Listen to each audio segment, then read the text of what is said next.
വേണ്ടതിന് താൻ തന്റെ പട്ടണത്തിലേക്ക് യാത്രയായി. അങ്ങനെ യോസേഫും ദാവീദിന്റെ ഗൃഹത്തിലുള്ള കുലത്തിലുമുള്ള അവൻ ആകൊണ്ട് തനിക്ക് വിവാഹം നിശ്ചയിച്ചിരിക്കുന്ന മറിയ എന്ന ഗർഭിണിയായ ഭാര്യയുടെ കൂടെ ചാർത്തപ്പെടേണ്ടതിന് ഗലീലയിലെ നസറേത്ത് എന്ന പട്ടണം വിട്ടു. യഹൂദയിൽ ബേത്ലഹേം എന്ന ദാവീദിൻ പട്ടണത്തിലേക്ക് പോയി. അവർ അവിടെ ഇരിക്കുമ്പോൾ അവൾക്ക് പ്രസവത്തിനുള്ള കാലം തികഞ്ഞു. അവൾ ആദ്യജാതനായ മകനെ പ്രസവിച്ചു. ശീലകൾ ചുറ്റി വഴിയമ്പലത്തിൽ അവർക്ക് സ്ഥലമില്ലായകയാൽ പശുത്തൊട്ടിയിൽ കിടത്തി. അന്ന് ആ പ്രദേശത്ത് ഇടയന്മാർ രാത്രിയിൽ ആട്ടിൻകൂട്ടത്തെ കാവൽ കാത്തു വെളിയിൽ പാർത്തിരുന്നു. അപ്പോൾ കർത്താവിന്റെ ഒരു ദൂതൻ അവരുടെ അരികു നിന്നു. കർത്താവിന്റെ തേജസ് അവരെ ചുറ്റി മിന്നി. അവർ ഭയപരവശരായി തീർന്നു. ദൂതൻ അവരോട്, ഭയപ്പെടേണ്ട, സർവ്വജനത്തിനും ഉണ്ടാകുവാനുള്ളൊരു മഹാസന്തോഷം ഞാൻ നിങ്ങളോട് സുവിശേഷിക്കുന്നു. കർത്താവായ യേശു ക്രിസ്തു എന്ന രക്ഷിതാവ് ഇന്ന് ദാവീദിന്റെ പട്ടണത്തിൽ നിങ്ങൾക്കായി ജനിച്ചിരിക്കുന്നു. നിങ്ങൾക്ക് അടയാളമോ ശീലകൾ ചുറ്റി പശുത്തൊട്ടിയിൽ കിടക്കുന്ന ഒരു ശിശുവിനെ നിങ്ങൾ കാണുമെന്ന് പറഞ്ഞു. പെട്ടെന്ന് സ്വർഗീയ സൈന്യത്തിന്റെ ഒരു സംഘം ദൂതനോട് ചേർന്ന് ദൈവത്തെ പുകഴ്ത്തി, അത്യുന്നതങ്ങളിൽ ദൈവത്തിന് മഹത്വം, ഭൂമിയിൽ ദൈവപ്രസാദമുള്ള മനുഷ്യർക്ക് സമാധാനം എന്ന് പറഞ്ഞു. ദൂതന്മാർ അവരെ വിട്ട് സ്വർഗത്തിൽ പോയ ശേഷം ഇടയന്മാർ, നാം ബേത്ലഹേമോളം ചെന്ന് കർത്താവ് നമ്മോട് അറിയിച്ച ഈ സംഭവം കാണണം എന്ന് തമ്മിൽ പറഞ്ഞു. അവർ ബന്ധപ്പെട്ട് ചെന്ന് മറിയയെയും യോസേഫിനെയും പശുത്തൊട്ടിയിൽ കിടക്കുന്ന ശിശുവിനെയും കണ്ടു. കണ്ട ശേഷം ഈ പൈതലിനെ കുറിച്ച് തങ്ങളോട് പറഞ്ഞ വാക്കറിയിച്ചു. കേട്ടവർ എല്ലാവരും ഇടയന്മാർ പറഞ്ഞതിനെ കുറിച്ച് ആശ്ചര്യപ്പെട്ടു. മറിയ ഈ വാർത്തയൊക്കെയും ഹൃദയത്തിൽ സംഭരിച്ച് ധ്യാനിച്ചും ഇരുന്നു. തങ്ങളോട് അറിയിച്ചതുപോലെ ഇടയന്മാർ കേട്ടതും കണ്ടതുമായ എല്ലാത്തിനെ കുറിച്ചും ദൈവത്തെ മഹത്വപ്പെടുത്തിയും പുകഴ്ത്തപ്പെടുത്തിയും മടങ്ങിപ്പോയി. വായിക്കുമോ?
വിസ്മയ വാർത്ത വാദികളമായി മൂടി യേശുക്രിസ്തുവിൻ്റെ ജനനം ഒരു യാദൃച്ഛിക സംഭവം അല്ല എന്ന് നമ്മൾക്കൊക്കെയും അറിയാം. കാരണം അത് വാഗ്ദത്തങ്ങളുടെ നിറവേറ്റമായിട്ട് പ്രവാചകന്മാരുടെ പ്രവചനങ്ങളുടെ പൂർത്തീകരണമായിട്ട് കാലത്തികവിൽ കന്യകാസുതനായി ദൈവം ഈ ലോകത്തിലേക്ക് മനുഷ്യപുത്രനായി ജാതം ചെയ്യുകയാണ് ചെയ്തത്. മനുഷ്യപുത്രനായി ദൈവപുത്രൻ ജനിക്കുകയും ചെയ്യുന്നത് എന്തിനു വേണ്ടി ജനിച്ചു? കാരണം വികലമായി ദൈവാശ്രയമില്ലാതെ പോയപ്പോൾ ഈ ലോകത്തെ അധികം ആയി സ്നേഹിക്കുകയും തൻ്റെ സൃഷ്ടിയെ കരുതുകയും ചെയ്ത ദൈവം തൻ്റെ ഏകജാതനായ പുത്രനെ ഈ ലോകത്തിലേക്ക് നൽകുവാൻ തക്കവണ്ണം ഈ ലോകത്തെ സ്നേഹിച്ചു. അതുമൂലം കാലത്തികവിൽ കന്യകാസുതനായി യേശുക്രിസ്തു ഈ ലോകത്തിലേക്ക് ജനിച്ചു. യേശുക്രിസ്തുവിന്റെ ജനനം പലതിൻ്റെയും ഒരു മാറ്റമായിട്ട് തുടരുകയാണ്. കാരണം അന്ന് വരെ BC ആയിരുന്നത് AD എന്ന ഒരു വേർതിരിവുണ്ടാക്കി പഴയ നിയമത്തിന്റെ പൂർത്തീകരണമായിട്ട് പുതിയ നിയമമായിട്ട് ക്രിസ്തു ഈ ലോകത്തിലേക്ക് കടന്നു വന്നു. ക്രിസ്തുവിന്റെ ജനനം പലതിൻ്റെയും ചൂണ്ടുപലകയും പലതിൻ്റെയും മാറ്റങ്ങളുടെ ഒരു തുടക്കവുമായി തീർന്നു. നാം ക്രിസ്തുവിന്റെ ജനനത്തെ ആഘോഷിക്കുന്നത്, ആഘോഷങ്ങൾ പല രീതിയിലേക്ക് നമ്മൾ ആഘോഷിക്കുന്നു. നമ്മൾ ക്രിസ്മസ് സ്റ്റാർ കെട്ടുന്നു, നമ്മൾ ക്രിസ്മസിന്റെ സന്ദേശവുമായി ഭവനങ്ങളിലേക്ക് കടന്നു പോകുന്നു, നമ്മൾ ക്രിസ്മസിന്റെ മരം അല്ലെങ്കിൽ ക്രിസ്മസ് ട്രീ ഒരുക്കുന്നു, പുൽക്കൂട് ഒരുക്കുന്നു, ഇതൊക്കെയും ഒരുക്കുന്നു. പലയിടത്തും നിങ്ങൾ ഒരുപാട് ക്രിസ്മസിന്റെ സന്ദേശങ്ങൾ അല്ലെങ്കിൽ ഈ സദ്വാർത്തയുടെ ദൂത് അനേകം കേട്ടിട്ടുണ്ടായിരിക്കും. ഒരുപക്ഷെ അതിൽ ചോദിക്കുന്നത്, ക്രിസ്തു നിങ്ങളുടെ വീട്ടിൽ ജനിച്ചോ? ക്രിസ്തു നിങ്ങളുടെ ഭവനങ്ങളിൽ ജനിച്ചോ? ക്രിസ്തു നിങ്ങളുടെ മനസ്സുകളിൽ ജനിച്ചോ? ക്രിസ്തുവിന്റെ ജനനവുമായി നിങ്ങൾക്ക് വല്ല ബന്ധവും ഉണ്ടോ എന്നുള്ളൊരു ചോദ്യം. അതോ ക്രിസ്തു ഇപ്പോഴും പുറത്തു തന്നെ നിൽക്കുകയാണോ? ക്രിസ്തുവിന് പുൽക്കൂട് അല്ലാതെ വേറെ സ്ഥലമൊന്നും കിട്ടിയില്ല, ഇപ്പോഴും പുൽക്കൂട്ടിൽ തന്നെയാണോ ക്രിസ്തു? ക്രിസ്തു ജനിച്ചത് പുൽക്കൂട്ടിലാണോ? ക്രിസ്മസിന്റെ ദിനത്തിൽ ഈ കാലം എന്ന് പറയുന്നത് എൽദോയുടെ കാലമാണ്. സഭയുടെ ആരാധനാ വർഷത്തെ 7 കാലങ്ങളായിട്ടാണ് തിരിച്ചിരിക്കുന്നത്. അതിൽ ഹൂദോശിത്തോ മുതൽ എൽദോ വരെയുള്ള എൽദോ കാലയളവിൽ എൽദോ നോയമ്പിന്റെ അവസാന നിമിഷങ്ങളിലേക്ക് നമ്മൾ കടന്നുകൊണ്ടിരിക്കുമ്പോൾ എൽദോ നോമ്പിൽ ആണ് ക്രിസ്തു ജനിച്ചിരിക്കുന്നത്. എൽദോ കഴിഞ്ഞ് ദനഹയുടെ കാലം വരുന്നു. ദനഹ കഴിഞ്ഞതിന് ശേഷം കന്നത്തോയുടെ കാലം വരുന്നു. അത് കഴിഞ്ഞിട്ട് കിന്തായുടെ കാലം വരുന്നു, പെന്തിക്കോസ്തി, അത് കഴിഞ്ഞ് സ്ലീബ. അങ്ങനെ 7 കാലങ്ങളായിട്ടാണ് തിരിച്ചിരിക്കുന്നത്. 7 കാലങ്ങളിൽ എൽദോയുടെ കാലത്ത് ക്രിസ്മസ് ആഗതമാകുന്നു. അതിനോടൊത്ത് തന്നെ ഒരു വർഷം നമ്മളിൽ നിന്ന് കഴിഞ്ഞു പോവുകയും ചെയ്യുകയാണ്. അപ്പോൾ ഈ ക്രിസ്മസിന്റെ കാലയളവ് എന്ന് പറയുന്നത് നമുക്ക് സ്വയമേ ഒന്ന് വിലയിരുത്തുവാനും കഴിഞ്ഞു പോകുന്ന ഒരു വർഷത്തെ കുറിച്ച് ഒന്ന് എവാലുവേറ്റ് ചെയ്തിട്ട് പുതിയ തീരുമാനങ്ങൾ അധികം കടത്തിന്റെ കൃപയിൽ ആയിരിക്കുവാൻ തക്കവണ്ണം അടുത്ത ക്രിസ്മസിനും ദൈവമേ ഞങ്ങളെ ഈ പള്ളിയങ്കണത്തിൽ കൂടുവാൻ തക്കവണ്ണം നീ നിലനിർത്തണേ എന്ന് പറയുവാൻ തക്കവണ്ണം നമുക്ക് കഴിയണം. ക്രിസ്തു ഈ ഭൂമിയിലേക്ക് ജനിച്ചത് തന്റെ സൃഷ്ടി ദൈവാശ്രയം നഷ്ടപ്പെട്ട് ദൈവത്തെ വീണ്ടും ദൈവാശ്രയത്തിൽ ദൈവപുത്രന്മാരെ പോലെ ആക്കുവാൻ തക്കവണ്ണം ആണ് ക്രിസ്തു. വഴിയമ്പലത്തിൽ സ്ഥലമില്ലായതുകൊണ്ട് പുൽക്കൂട്ടിൽ കിടത്തി. ജനിച്ചത് സഭയുടെ വിശ്വാസപ്രകാരം കല്ലിടാവിൽ ആണ് ക്രിസ്തു ജനിച്ചത്. കല്ലിടാവിൽ ജനിച്ച് പാറയാകുന്ന ക്രിസ്തു കല്ലിൽ അടക്കപ്പെട്ടു, കല്ലിൽ വെട്ടിയ കല്ലറയിൽ അടക്കപ്പെട്ടു.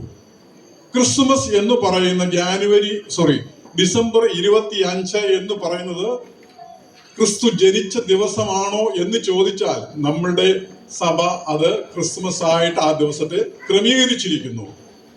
പഴയ കാലത്ത്, പഴയ നിയമകാലത്ത് യഹൂദന്മാരുടെ ആകാശത്തിന്റെ ആഘോഷങ്ങളെ ക്രിസ്തുമസുമായിട്ട് യോജിക്കുകയും എന്നാൽ ഇപ്പോൾ തന്നെ ക്രിസ്തീയ സഭകൾ ഈ ഡിസംബർ 25-ന് പകരം ജാനുവരിയിലും ക്രിസ്മസ് ആഘോഷിക്കുന്നുണ്ട്. അപ്പോൾ ഈ ഡേറ്റ് ഒരു ഫിക്സഡ് ഡേറ്റ് അല്ല. നമ്മൾ പാടുന്നത് പോലെ ക്രിസ്തു പുൽക്കൂട്ടിലല്ല ജനിച്ചത്. ക്രിസ്തു ജനിച്ചത് കല്ലിടാവിലാണ്.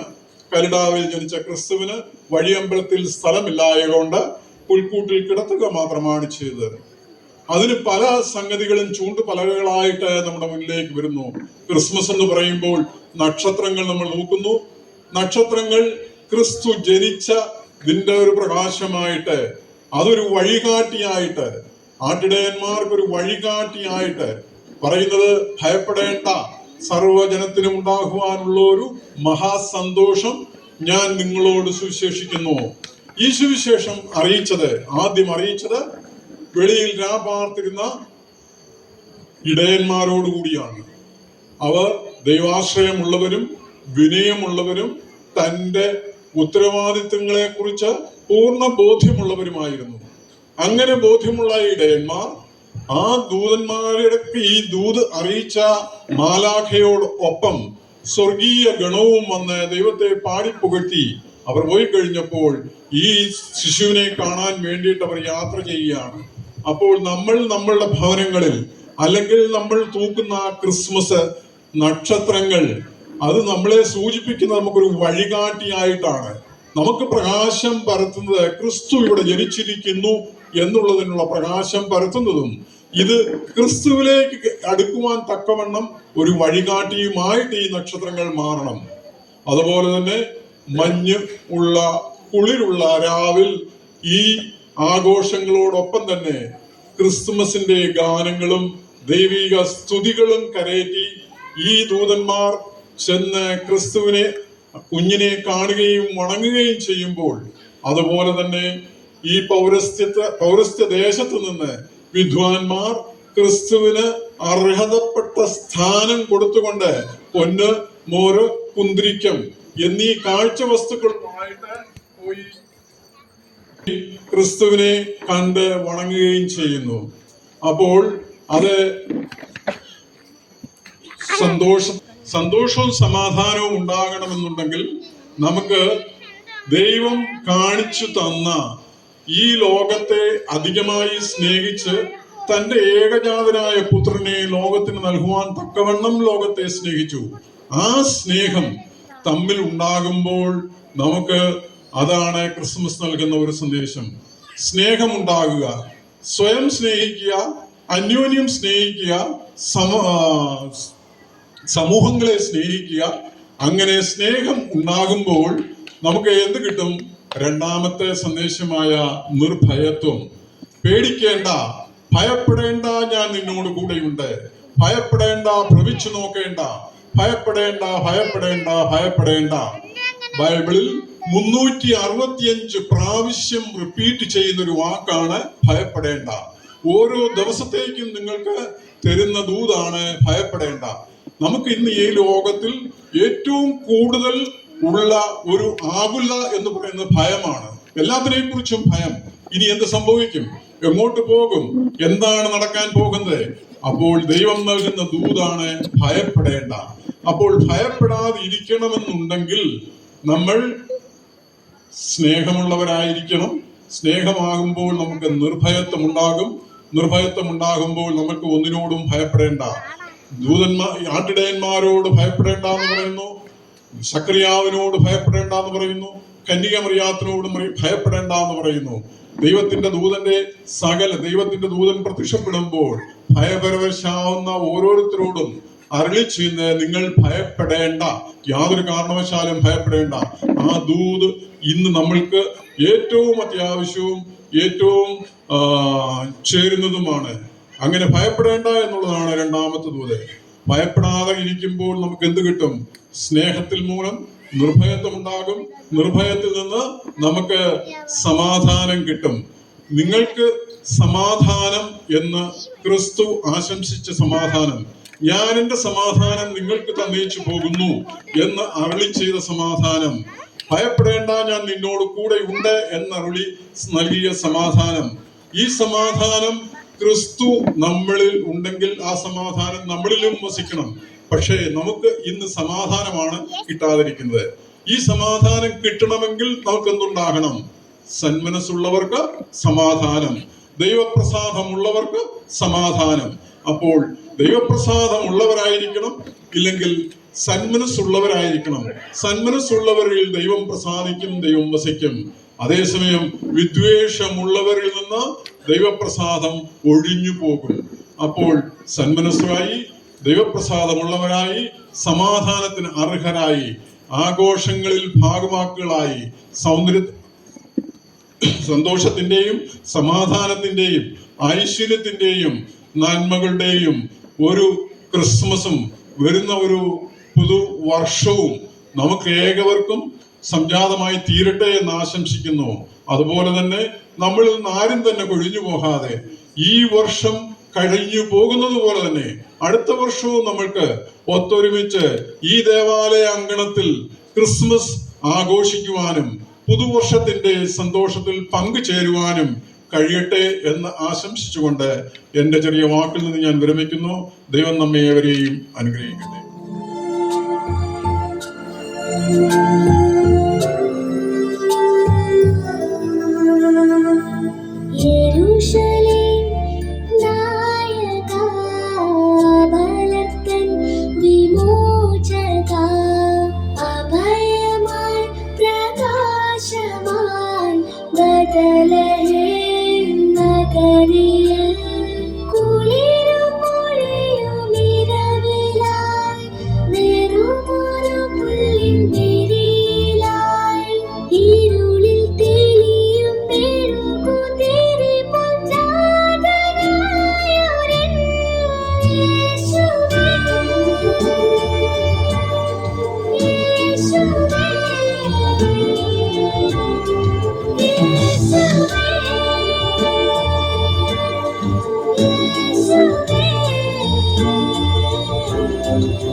രാത്രിയിൽ ആനന്ദഗീതങ്ങൾ കേൾക്കുന്ന വാരിൽ പൊത്രയിൽ കളിക്കൂട്ടിൽ നീസു പിറന്നുവല്ലോ കാലങ്ങളായൊരു പൈതൽ അതിന്റെ പാവങ്ങൾ നീക്കിയ പൈതൽ നീകുവിൽ പിറന്നുവല്ലോ ഈ കളിക്കൂട്ടിൽ നീസു പിറന്നുവല്ലോ കളിക്കൂട്ടിൽ നീസു പിറന്നുവല്ലോ.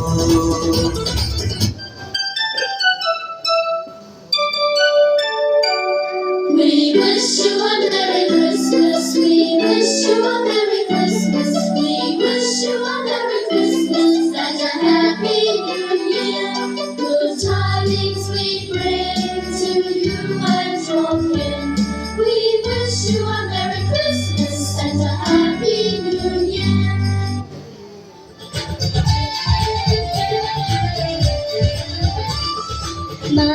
മാലാഖവൃന്ദങ്ങൾ പാടി ഇന്നോളം പാടാത്ത പുതുഗാനം ആട്ടിടയർ അവർ കേട്ടു അന്നോളം കേൾക്കാത്ത സുവിശേഷം മാലാഖവൃന്ദങ്ങൾ പാടി ഇന്നോളം പാടാത്ത പുതുഗാനം ആട്ടിടയർ അവർ കേട്ടു അന്നോളം കേൾക്കാത്ത സുവിശേഷം നാഥൻ പിറന്നു കന്യാസുതനായി ബേത്ലഹേമിലെ പുൽത്തൊഴുത്തിൽ നാഥൻ പിറന്നു കന്യാസുതനായി ബേത്ലഹേമിലെ പുൽത്തൊഴുത്തിൽ മാലാഖവൃന്ദങ്ങൾ പാടി ഇന്നോളം പാടാത്ത പുതുഗാനം ആട്ടിടയർ അവർ കേട്ടു അന്നോളം കേൾക്കാത്ത സുവിശേഷം.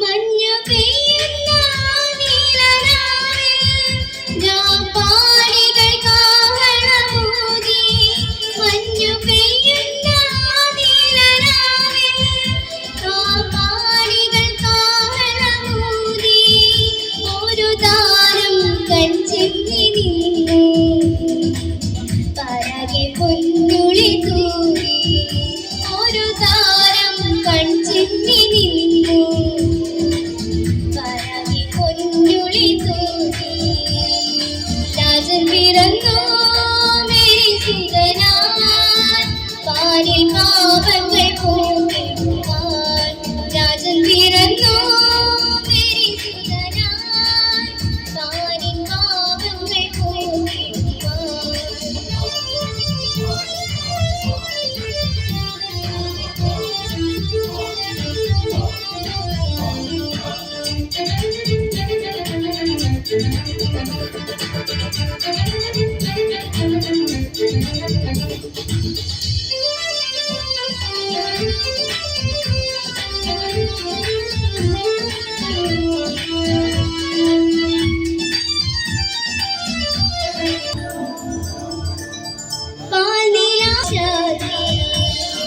ദേവൻ പിറന്നു ദേവസുതനായി മണ്ണിൽ രാജനായി വാണിടുവാൻ ദേവൻ പിറന്നു ദേവസുതനായി മണ്ണിൽ രാജനായി വാണിടുവാൻ മാലാഖവൃന്ദങ്ങൾ പാടി ഇന്നോളം പാടാത്ത പുതുഗാനം ആട്ടിടയർ അവർ കേട്ടു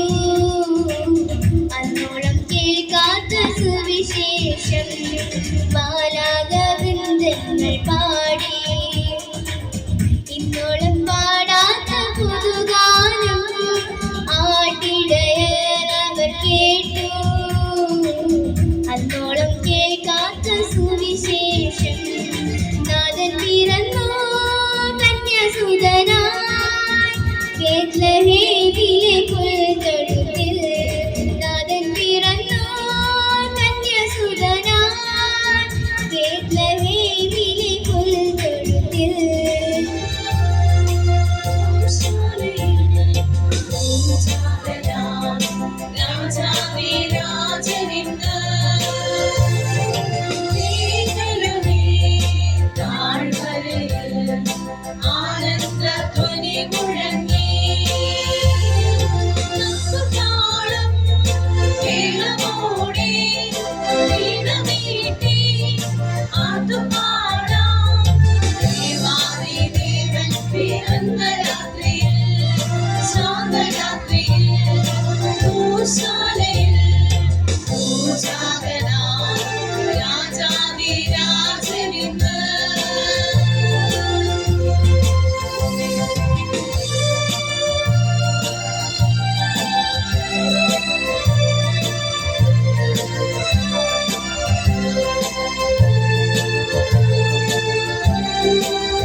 ചാത്തി വന്നു വെച്ച ദിവ്യകാലമേ, ലോകപാപമെല്ലാം തോളിലേറ്റിടാന എളിമയോടെ ജാതനായ മഹിത സ്നേഹമേ,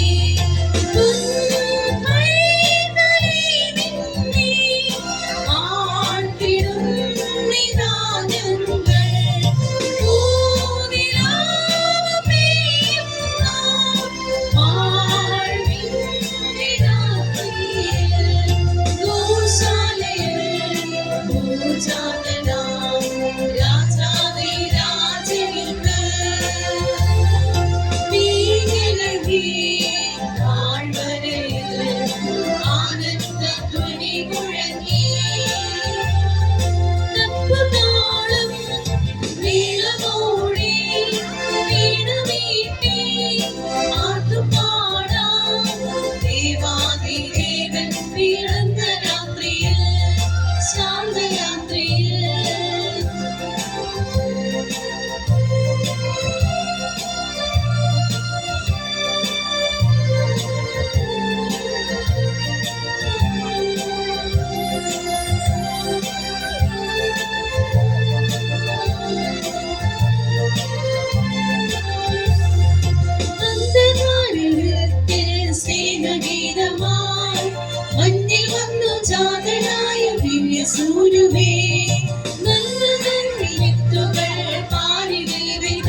പൂച്ചൂടും രാവിൽ കുഞ്ഞിളം കൈകളിൽ പൊൻവീണ വീട്ടി മഞ്ഞും മാമലയും പൂച്ചൂടും രാവിൽ കുഞ്ഞിളം കൈകളിൽ പൊൻവീണ വീട്ടി സ്വർഗീയ സൈന്യങ്ങൾ ദൂരമായെത്തുന്നു കുഞ്ഞു പൈതലിൽ കാഴ്ചയേകിടാനായി സ്വർഗീയ സൈന്യങ്ങൾ ദൂരമായെത്തുന്നു കുഞ്ഞു പൈതലിൽ കാഴ്ചയേകിടാനായി താരകങ്ങൾ പിന്നിടുന്നേ മാലോകജനെ താരകങ്ങൾ പിന്നിടുന്നേ മാലോകർ പാടിടുന്നേ മഞ്ഞു മൂടും രാത്രിയിലെ രാജരാജനെ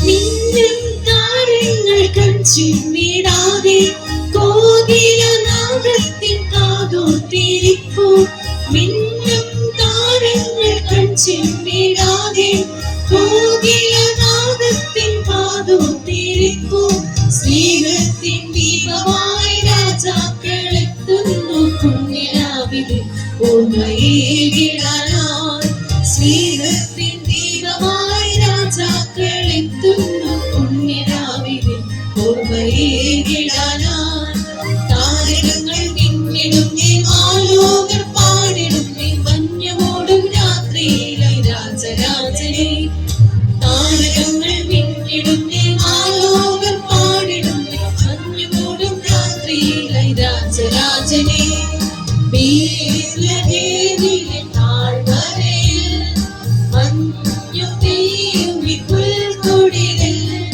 പാതിരാവിലെ പുൻകുളിരിൽ സ്നേഹനായകനാകനാൻ ബേത്ലഹേമിലെ താഴ്വരയിൽ മഞ്ഞു പെയ്യും ഈ പുൽക്കൊടിയിൽ പാതിരാവിലെ പുൻകുളിരിൽ സ്നേഹനായകനാകനാൻ താരകങ്ങൾ പിന്നിടുന്നേ മാലോകർ പാടിടുന്നേ മഞ്ഞുമൂടും രാത്രിയിലെ രാജരാജനെ താരകങ്ങൾ പിന്നിടുന്നേ മാലോകർ പാടിടുന്നേ മഞ്ഞുമൂടും രാത്രിയിലെ രാജരാജനെ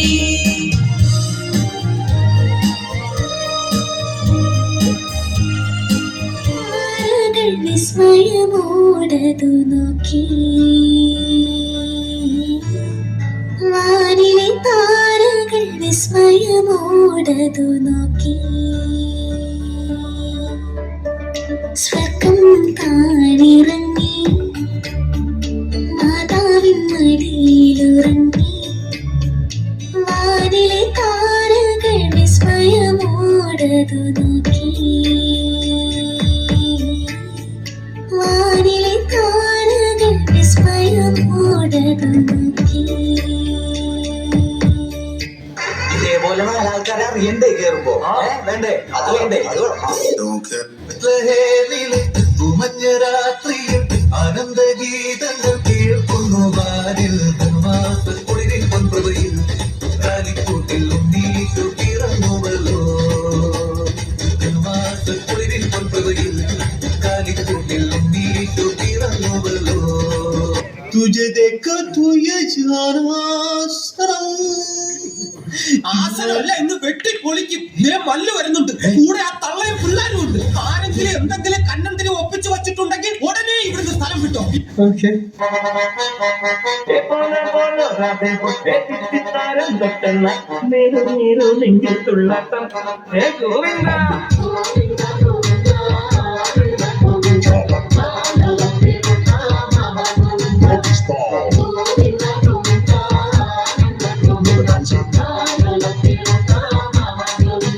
¿Y qué fue?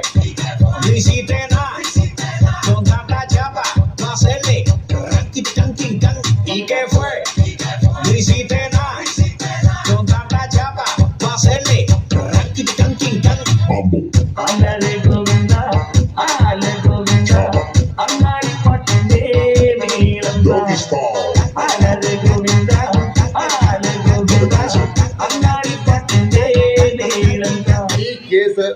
പ്രതിക്ക് അനുകൂലമായിട്ട് എടോ ചുമ്മാ ഇളിച്ചോണ്ടിരിക്കാതെ ഒരു വരി കുട്ടി കുറഞ്ഞ കൂട്ട് എന്തെങ്കിലും പറഞ്ഞു നിനക്ക് നീയാണാ? നിന്റെ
തിന്നി തിന്നി പോകുന്നു നീലാകാശമതിൽ